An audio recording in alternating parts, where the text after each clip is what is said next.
El técnico de sonido. Gracias, presidente. En nombre de Colombia Humana, yo quisiera, y dada su pregunta, señor presidente de la corporación, de la Cámara, voy a hablar por 20 minutos y me retiro porque tengo la discusión sobre reforma política en el Senado, no participaré de la discusión posterior y menos, obviamente, de la votación. Pero usted decía, presidente, que cuáles son las conductas actuales.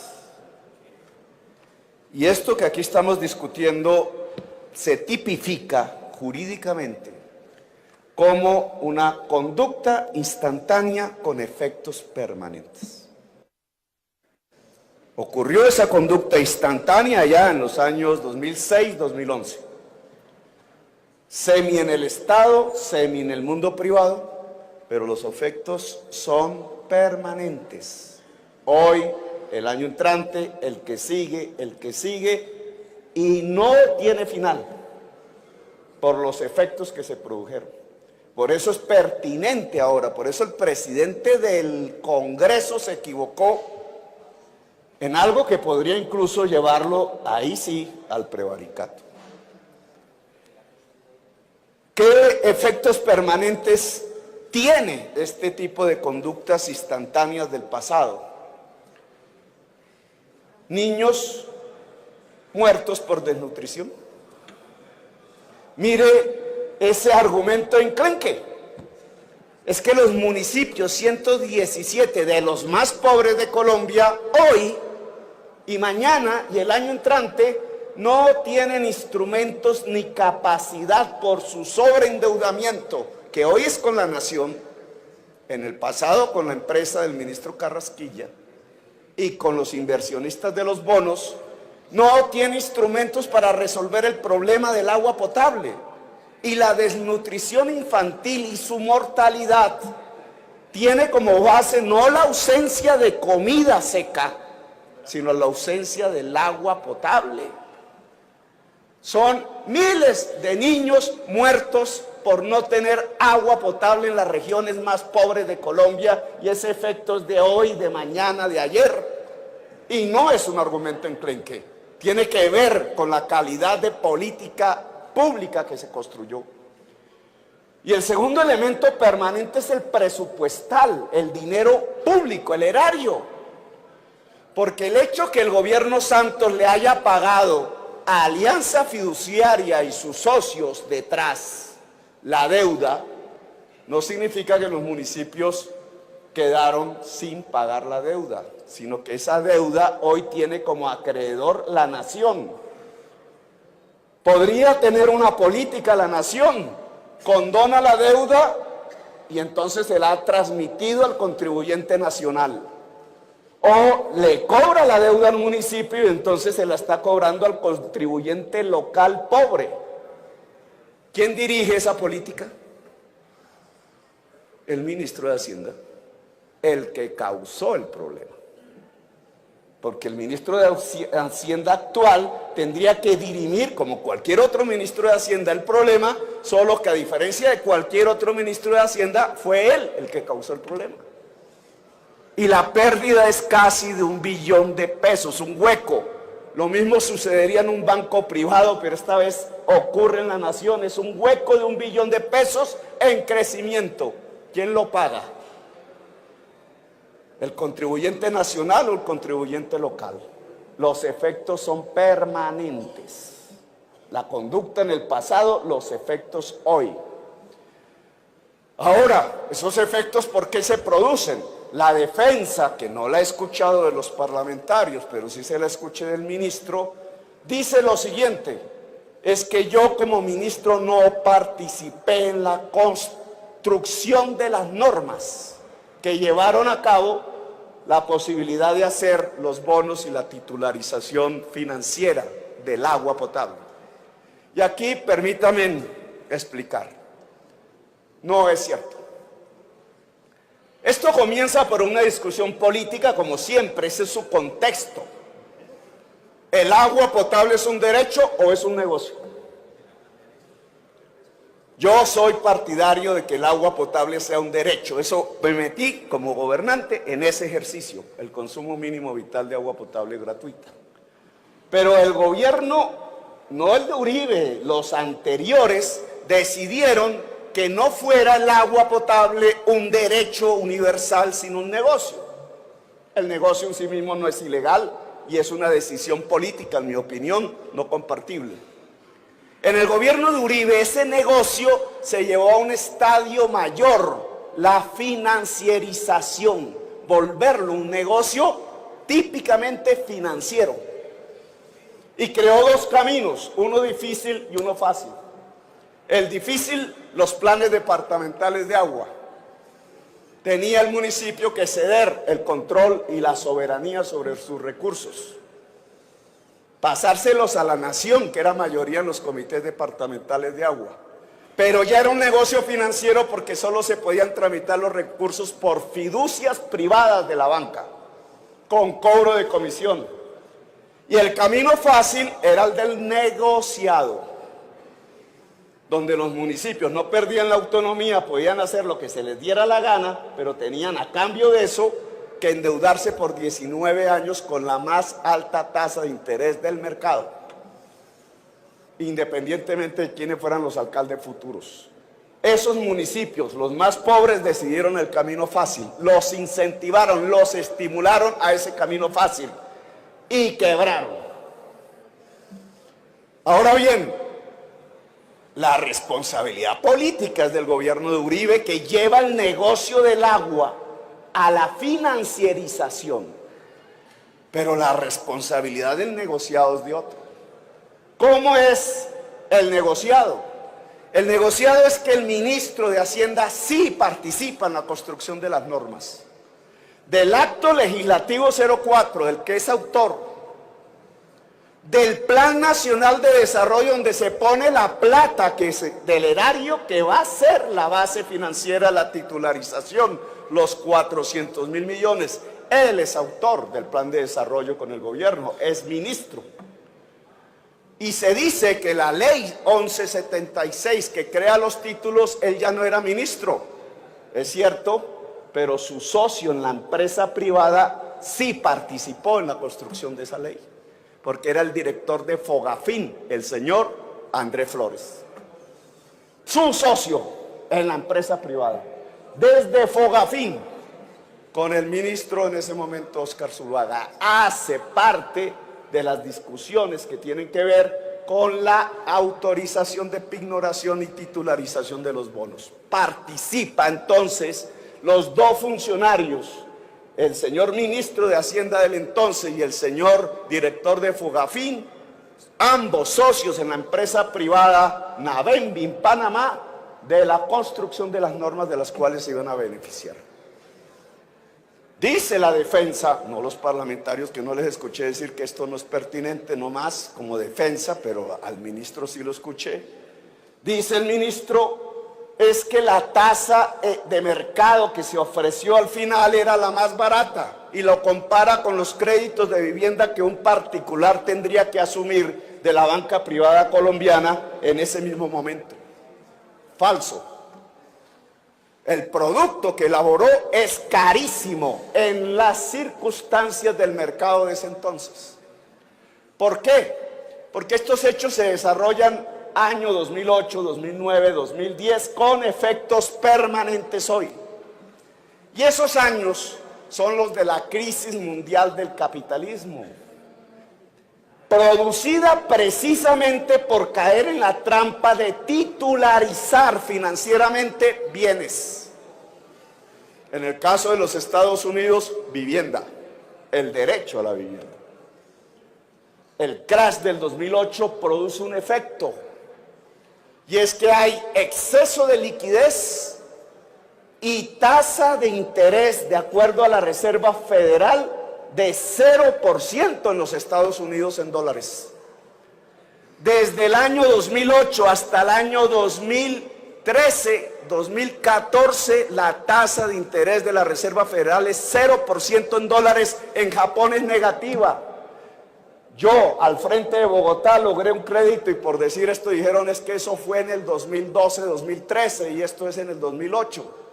Logré el crédito más barato de la historia de Bogotá, sin intermediarios, logrando vender bonos de ETB en la bolsa de Nueva York.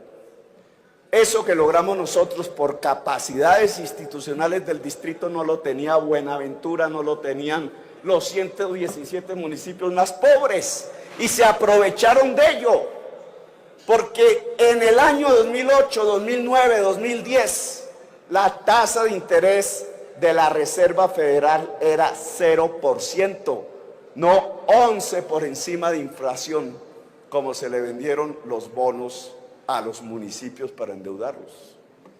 Ahora, esa diferencia, claro, en esa desproporción del mercado, VR más 11, y al inversionista se le entrega VR más 8, esos 3 punticos, ¿qué es de diferencia? La intermediación. Bajo un negocio de 400.000 millones de pesos, son 12.000, 14.000 millones de pesos de utilidades anuales por 19 años que obligaban a pagar. Así se puede vivir de la renta. Y quizás el ministro, si no hubiera sido ministro, pues estaría muy bien, como dice la ministra del Interior, económicamente. Solo que el efecto de desangre de los municipios en esa deuda continuada que no se podía ni siquiera prepagar a tasas de interés mucho más altas que la que el mercado ofrecía, terminó chupando sus propios recursos propios, porque el contrato así lo decía, imposibilitados además por la corrupción, que es otro asunto paralelo, porque este negocio incentiva la corrupción en el municipio al quitarle los controles. No produce la solución del agua potable y el efecto son niños muertos de hambre y sed, de desnutrición, para ponerlo en términos técnicos en la medicina. 14.000 millones de pesos anuales, ¿qué hace el gobierno de Santos? Comprar la deuda. Paga a Alianza Fiduciaria, ellos reciben sus dineros, pero el Estado se vuelve acreedor, la nación. Los municipios no han pagado la deuda. ¿Qué va a pasar con eso? Si los municipios no pagan la deuda, no tienen instrumentos para resolver el problema del agua potable. En Buenaventura estalló un paro cívico enorme, grandioso diría yo, demandando el agua potable, y Buenaventura es uno de los municipios que se endeudó con los bonos del agua. ¿Qué le dice el ministro de Hacienda hoy a Buenaventura? Que les voy a pagar el fondo que se pactó en el agua, en el paro. ¿Cuál es la autoridad moral, ministro, si usted es un responsable de la crisis del agua potable de Buenaventura? Igual que 117 municipios. Dicen aquí muy fácilmente, es que esos pobres municipios no hubieran tenido recursos. Oiga, el simple erario, si se hubiera decidido los 400.000 millones de pesos, que la nación se los entregara a los municipios, tenía un costo de oportunidad. Si lo hace como operación directa al Estado, entregarle ese dinero a los municipios vía FONADE o cualquier otro instrumento, tenía un costo de oportunidad mucho mejor para la nación y para los municipios que ese plan que construyó el ministro de Hacienda, que hoy toca pagar del erario. Eso se llama costo de oportunidad. Cuando hay un costo de oportunidad más barato y no lo escoge el Estado, jurídicamente se llama un detrimento patrimonial, y el detrimento patrimonial no es pagable. Es un hueco que hay que llenar con otro hueco. Y el hueco al final queda en el bolsillo de los contribuyentes, porque al final sea a ellos a los que hay que cobrarles vía impuestos. Y entonces, ¿quién está proponiendo los impuestos en este momento en Colombia? Y vía cementerios. Es que los niños que mueren de desnutrición en La Guajira mueren por ausencia de agua potable. Y es que la ausencia de agua potable en La Guajira tiene un nombre: planes departamentales de agua que financiarizaron el derecho al agua en La Guajira y que priorizaron el uso del agua en el Cerrejón, y bonos Carrasquilla.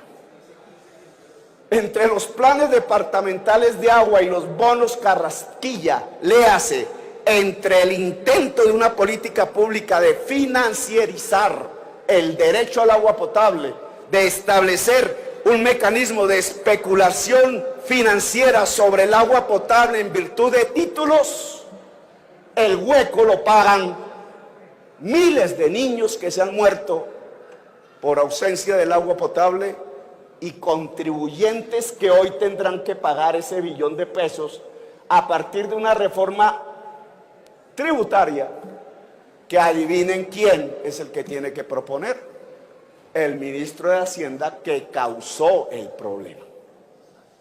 Y por eso estos efectos son permanentes, son de hoy. Claro, alguien diría, pero es que el ministro de Hacienda se puede declarar impedido en esas materias y se nombra un ministro ad hoc. El ministro de Hacienda se tendría que declarar impedido en toda la política de deuda pública, en toda la política tributaria, porque del tributo es que se va a pagar el hueco que él mismo produjo. Y si un ministro de Hacienda se tiene que declarar impedido en la política de deuda pública, en las acciones de endeudamiento público y en las acciones que tienen que ver con la tributación que pasa por el Congreso de la República, entonces, ¿qué clase de ministro de Hacienda es? Entiendo, y el presidente me dicta el tiempo, entiendo que hay sectores políticos alrededor de este debate que piensan, se lo escuché a Almira allá en el Senado, no aquí, que es dañino cambiar un ministro en las primeras de cambio del gobierno. Responsabilidad obviamente del presidente haberlo nombrado, no sé si conocía o no estos detalles. Y entonces produce una desestabilización en momentos críticos, y muchos parlamentarios dicen, sí, yo creo que el ministro las hizo, pero no las puede pagar porque se puede destruir aún más la economía nacional de lo que ya está. Pero mi pregunta es, ¿será bueno para la estabilidad económica de Colombia en épocas difíciles, porque lo son, tener un ministro que causó tanto daño en el erario, tanto daño en los municipios, tanto daño en la salud pública de lo más preciado de una sociedad que es la niñez? ¿Será razonable que una persona así pueda dirigir en momentos de turbulencia la economía de un país como Colombia? Tema que tiene que ver con el presidente Duque. Yo sé que aquí, dependiendo de las decisiones de las bancadas, algunas ya sectarizadas, porque entonces es que esta está la inquina de la oposición que no quiere dejar gobernar.